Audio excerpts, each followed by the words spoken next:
الأمات غير ما تيجي الواحد يقول أنا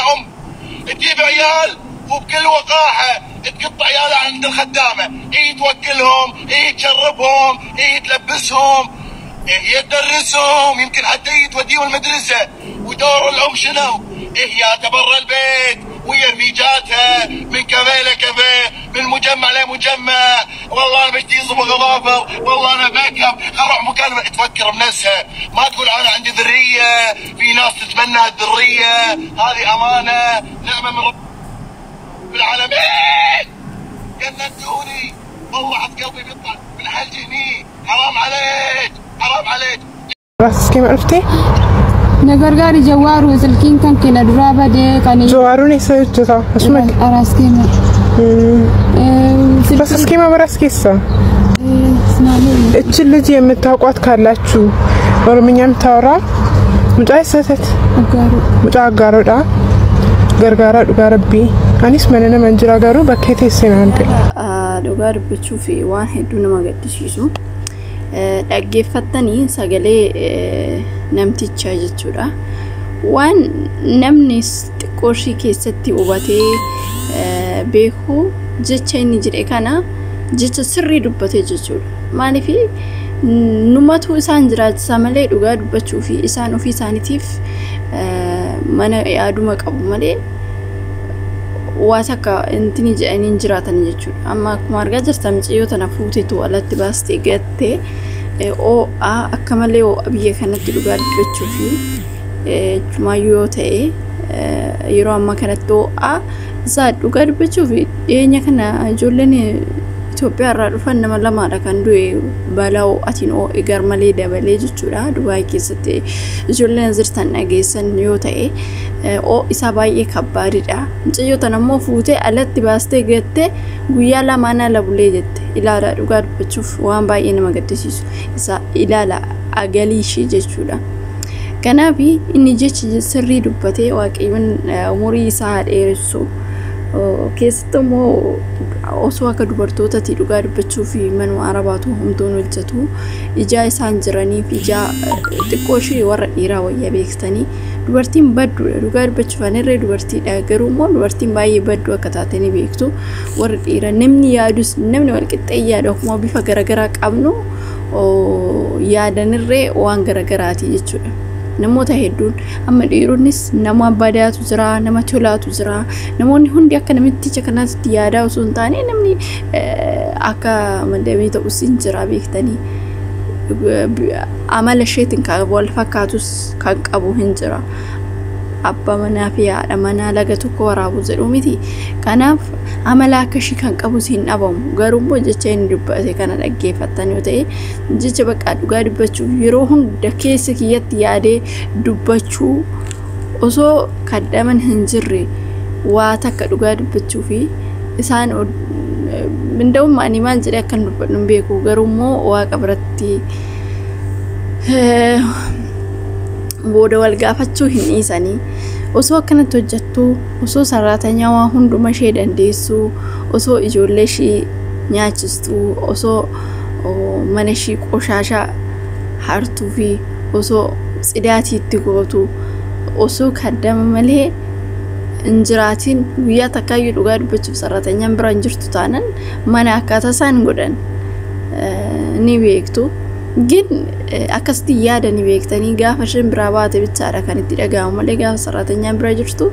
akkasitti taphatu garuu immoo jecha namtichi jedhe kun sirriidha. Of course ani waan jiru jechuudha waan jiru dubbate dhugaanillee dubbachuu danda'a yani miidhuma kanaafillee dubbachuu danda'a gin waan sirriidha kun waan dhugaa jirtu namoota hedduudha kan sheerii godhe dhugaa dubbachuuf araboonni hedduun jecha kana hin dhaga'u. Naamichii fooloo guddaa qaba isa laalaniiti xiqqooshii intini jedhuudhaan miti gin jecha akkana kan nama agilii qabu agalii wanjoo nama sammuu qabuudha namtichi so akkasiin jedha obboloota kiyya hamcattii tana amma dhiyeenya kanaan dhufe jettee aaradhaa afaan hin beektu bakka jecha takka wallaalte fuudhanii alatti gatuu maaliif barbaachisa yeroo baay'ee irra deddeebi'eetan jedha waan akkana kan gin biiroo irraan dhufte biiroo ni qabdi gara biiroo sanitti osoo deebiste amma osoo shii ta'e daqiiqaa takkaaf haala dhaabbachuu hin danda'an dhugaa dubbachuuf akka abiddaa kanatti nama gubaa jechuudha biyya kana keessatti ni argitu warreen biyya kana keessa jirtan abidda keessa jirra garuu shiin immoo baastee alatti gatuu shii soori baay'ee nama gaddisiisa dhugaa dubbachuuf Minsattiin hin beektu garan beektu bilbilan qabdu baay'ee tokko rakkataa alatti saqayyamtee adumaa sarratanyaan akka ishee hojjettuun argitee micattii tanaaf sagalee ta'aa fi akkanatti ala jirti guyyaa lama guuttee kan jette waan akkasiitti sinin jedha waan akkanaa hunuus hin mudate dhugaa yaa warroota aaraa kana malee warroonni keessa beektaniree soo akkanatti waan nama shaaggaru miti Dubaay keessi warroota aaraa kanatu baay'ee xiqqoo nama azaansiisa maaliif garaa hin beekanii isaayyuu dallaalota odoo dallaalonni gaarii ta'anii beektanii yaada qooduu fi maal jedhuuni lakkoofsaan hin kennuu fi kanaan bilbiladhu jedhuun isaan garuu lakkoofsallee hin kennanii fi qarshii ficha irraa fudhatanii gara sanitti ergu gara hojiitti ergu isaan booda nama sanii waliin beekan qarshii isaaniitiin alatti nama sanii biyyarraa fidu malee makaraa isaan irrakkatumoo irrakkataniin jedhanii too yaadaniif dallaalonni si mataan isaanii qorqorroo waan ta'e dhugaa dubbachufan waan sirriin maaliif odoo isaan lakkoofsa kennanii fi gorsa kennanii fi akkasitti gaggeessanii isaa namni sun irree xankaaraa ta'etu hojjeta isaan gaafa saratanyaan deebite ulee fi arrabaan qabatu biyya kana keessatti jechuudha namni tokko gaafa nama biyyarraa fidu jajjabeessi akka hojii isaa ittillee jajjabaatee hojjetu taasisa namni baratee jechuudha garummaa barumsa hin qabne barumsaafis miti namni ganamuma rabbiin agalii namaa kennu dhugaa dubbachuuf har'a namni baratini nama baratee nama kutaa lama fixanii caalaan caalutu jira jechuudha beekumsaan ana waan akkasiiti minsattiin tun immoo ishee qofaa miti namoota baay'eedha yeroo ammaa kanatti faa yeroo bakka xiqqooshii manni barumsaallee dhaabbatee waa hundumtuu yoo hojiin qalal jedhee yeroo kana bakka itti ka'u hin baasu waan akkasii amala akkasii qabu jechuudha biyya kana keessatti gin ijoolleen keenyas immoo obsa qabaadhaa obsa godhadhaa biyya ormaati fi maal obsaan buluu jedhu miti kanaaf wanti dabarre hin jiru obsaniito yoo jiraatan yoo ofumarraa baastee gatte kaayaa wanti amaraaji hin qabanii ba'uudha mana namaa gin iyya isaaniitiif jettanii immoo aduu kana keessatti akkanii baay'ee maxifoodha dhugaa dubbachuuf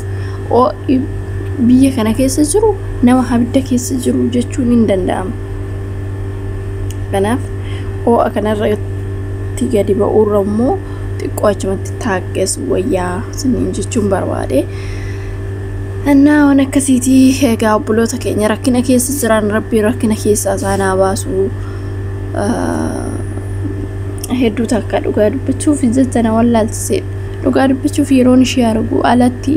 sanuu ala daqiiqa takka jechuu hin namni beektan jechuudha biyya kana keessatti daqiiqa takka falabaatee gadi jechuu hin dandeessu halkan ta'e guyyaa ta'e wal fakkaatadha jechuudha isa kabbaadii amma mangistiin maal jedhee baasee tan biyya kana keessatti karoora hojjettaan tokko mana ijaaru ta'ee kadhamoota mana keessaa osoo hin taane warroota ala hojjetuun namni tokko sa'aatii 12 boodatti alatti hojiirratti bobba'ee taanaan qixaatii qaba yookiin mana hidhaa seenaa jedhe karoora kana kan karoorse